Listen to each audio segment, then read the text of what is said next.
রোজকার একঘেয়েমি খাওয়া দাওয়াগুলোকে সাইডে রেখে আজ বানাবো একটু স্পেশাল কিছু, তাই সকাল থেকে করলাম এত কিছু আয়োজন। Hello everyone, good morning and welcome back to my channel. আশা করছি সবাই খুব ভালো আছে, সুস্থ আছো। আমিও ভালো আছি, সুস্থ আছি। তো আমার নতুন একটা ভিডিওতে তোমাদের সবাইকে জানাই অনেক ভালোবাসা আর অনেক অনেক ওয়েলকাম।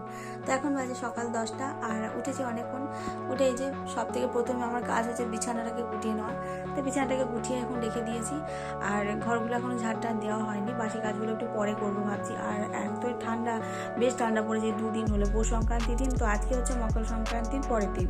পৌষ সংক্রান্তির দিন যেমন ঠান্ডা ছিল, মকর সংক্রান্তির দিনও ঠান্ডা ছিল, আবার আজকেও তাই। মোট কথা হচ্ছে রোদটা ওঠেনি, দেখি বেলার দিকে হয়তো রোদটা উঠবে। তো 2 দিন হয়ে গেছে যে নিরামিষই খেয়েছিলাম, তো আজকে ভাবছি একটু স্পেশাল কিছু বানাবো।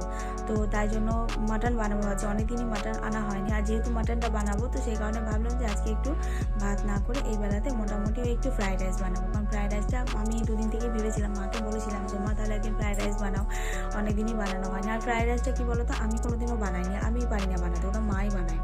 পারি না বলে তো কিছু হয় না, চেষ্টা করলে অবশ্যই পারবো। তো যাই হোক, ওইগুলো মাই করে, মাটনটা আমি করবো। মাটন বানাতে আমার বেশ ভালো লাগে, খুবই ভালো লাগে।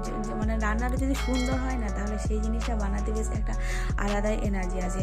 তো চলো যাই হোক, এখন সব কিছু রেডি করে নিয়েছি। সবজিগুলো কাটা আমার হয়ে গেছে অলরেডি, তো সবজিগুলো কেটে এখন রেখে দেবো। আর এখন সব থেকে আগে বড় কথা হচ্ছে যে পুজোটা করে নেবো, কারণ পুজোটা যদি রেখে দিই তাহলে পুজোটা করতে অনেক দেরি হয়ে যাবে। তো এদিকে আমি পুজোটা করবো, মা ততক্ষণে রান্নাবান্নাগুলো বসিয়ে দেবে। তো চলো তাহলে ভিডিওটা দেখতে থাকো, আশা করছি ভিডিওটা তোমাদের বেশ। তো এই যে দেখো, এখানে গাজর, বিনস এগুলো কেটে রেখেছি। আর যেহেতু 500 চালের বানাবো, তো সেই কারণে ভাবছিলাম যে আর বেশি দেবো না, কারণ সবজিটা অনেক বেশি হয়ে গেলে না ঠিক সবজি হয়ে যাবে, চালটা বোঝা যাবে না। আর এখানে আছে মটরশুঁটি এতটা দিলেই হয়ে যাবে। গাজর আমি এখানটায় অর্ধেক নিয়েছি, কারণ গাজরটা অনেক বড় ছিল, তো সেই কারণে ভাবলাম যে অর্ধেক দিলেই মোটামুটি এই দেখো এতটা পরিমাণ হয়ে যাচ্ছে। আর এখানে কিছু আলু রাখা আছে, আর আলুগুলো অবশ্যই নতুন আলু, সেই কারণে নতুন আলু আমার বেশ ভালোই লাগে, কারণ খোসাটা নিয়ে কোনো সমস্যা থাকে না, একটু ছাড়িয়ে দিলেই চলে যাবে। আর দেখি 2-4টে বড় বড় করে আলু দিয়ে দেবো, কারণ যেহেতু মাটনটা হবে। আর মাংস ঝোলে কী বলো তো, আলু না হলে না একেবারেই জমে না। তো চলো তাহলে এখন এগুলো পরিষ্কার করে নিই। সবজিগুলো সবই কাটা হয়ে গেছে, শুধুমাত্র আলুটা কাটলেই আমার সবজি কাটা কমপ্লিট। আর তারপরই ঘরগুলো সব ঝাড় দিয়ে নেবো। এই দেখো ঘরগুলো এখন মোটামুটি এরকম হয়ে রয়েছে। তো চলো তাহলে সব কিছু এগুলো রেডি। তো এখানে সবজিগুলো আমি সব কিছু পরিষ্কার করে ধুয়ে রাখলাম, জলটা ঝরিয়ে রেখে দিই। এখন তো মানে রান্নাটা শুরু করিনি, রান্নাটা শুরু করবো তখন হাতের কাছে সব কিছু জোগাড় থাকলে একটু সুবিধা হয় আর কি। আর এই যে এখানে আলুগুলোকেও ধুয়ে রেখেছি। আলু বেশিক্ষণ ধুয়ে না রাখলে না বালি ধুলো থাকে, তারপর কালো হয়ে যাওয়ার সম্ভাবনা বেশি থাকে। আর মটরগুলো আমি এতটাই দিয়েছি, এতটা সবজি তার সাথে যাবে মটর, তাহলে তো পরিমাণে অনেকটাই বেড়ে যাবে।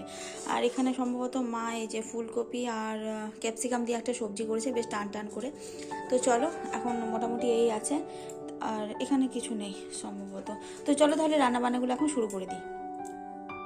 রোজ রোজ একই রকম খাওয়া দাওয়া বা একই রকম জীবনযাত্রা কারই বা ভালো লাগে, তাই জীবনযাত্রা তো কোনো পরিবর্তন করতে পারবো না, কিন্তু আজকে খাওয়া দাওয়াটা একটু পরিবর্তন করেছিলাম। তো সকালবেলা এখানে এনেছিলাম 1 কিলো মতো খাসির মাংস, তো সেগুলোকে এখন পরিষ্কার মতো করে ধুয়ে নিলাম। আগের দিনকে ভেবে রাখতে হয় যে আজকে সকালে কি রান্না হবে, এই রান্না বান্না নিয়েই একটা সারাদিনের একটা মানে টেনশন কাজ করতে থাকে যে পরের দিনকে রান্না কী করবো। রান্নাটা হচ্ছে একটা বড় কাজ আমাদের মতো এই সংসারী মানুষদের ক্ষেত্রে। তো এখানে আলুগুলোকে সুন্দরভাবে কেটে নিয়েছিলাম সকালেই, আর এখন আলুগুলোকে বেশ ভালো করে ভেজে নিয়েছি। আর এই আলুগুলো হচ্ছে এখন নতুন আলু, যার জন্য নতুন আলু কিন্তু একটু কেমন একটা সে পুরোনো আলু যে টেস্ট সেটা কিন্তু হয় না। অনেকের আবার নতুন আলু ভালো লাগে, তো আমার কাছে দুটোই সমান, কি নতুন কি পুরোনো দুটোকেই সমানই মর্যাদা দিই। তো এখানে সুন্দরভাবে আলুগুলোকে আগে প্রথমে ভেজে নিলাম। আর এখানে পেঁয়াজগুলোকেও কেটে রেখেছিলাম। তো এদিকে তেলের মধ্যে তেজপাতা, লবঙ্গ যা যা লাগে মশলা সেগুলো আগে দিয়েছিলাম, তারপর পেঁয়াজগুলোকে দিয়ে দিলাম। তো চলো এখন পেঁয়াজগুলোকে ভালো মতো করে কষিয়ে নিই, কারণ খাসির মাংস যত লাল করে ভালো করে কষানো যাবে ততই কিন্তু তার টেস্টটাও কিন্তু একদম অন্যরকম হয়।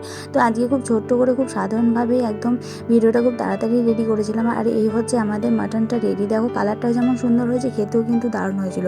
আর বানিয়ে নিয়েছিলাম ফ্রাইড রাইস। তো ফ্রাইড রাইসের রেসিপিটা আমি আর তোমাদের সাথে শেয়ার করিনি।